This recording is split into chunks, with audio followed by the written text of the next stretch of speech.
အားလုံးမင်္ဂလာပါရှင်ရတော့ဒီပေရန်ပေါ့နော်ပေရန်ကိုတော်တော်မှားပါတယ်အကောင့်သားပေါ့နော်ဒါလေးကကျန်ချောင်းမှာ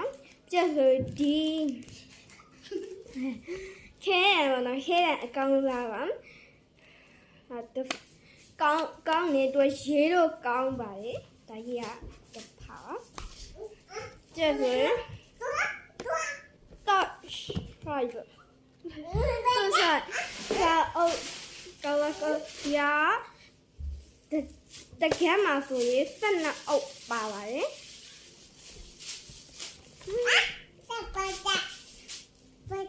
ဒီမဲ့ကွန်ဖာယူနီကိုကွန်ဖာလေးနော်ကွန်ဖာတူကလေဒီလေဝါမိုက်နော်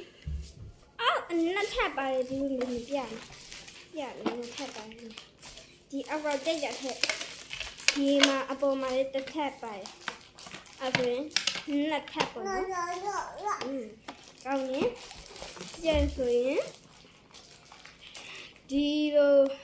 အဲ့ကလေးချိပါတယ်စင်လေးကိုဒီနားလေးတန်ချိုးလေးတွေတို့ဒါလေးအဲ့ကျန်ဆိုရင်အေးဟာတွဲပေါ့နော်အဲ့တွဲဝယ်ရင်ဒီခဲရတခြားလက်ဆောင်ပေးပါတယ်ဒီမှာဒီအားလုံးနဲ့မှဘယ်ပစ္စည်းကိုကြိုက်ဆုံးလဲအားလုံးထဲမှာဒီရဲ့ပစ္စည်းတွေကိုအကြိုက်ဆုံးဖြစ်မလဲဆိုတာ comment မှာရေးခဲ့ပါ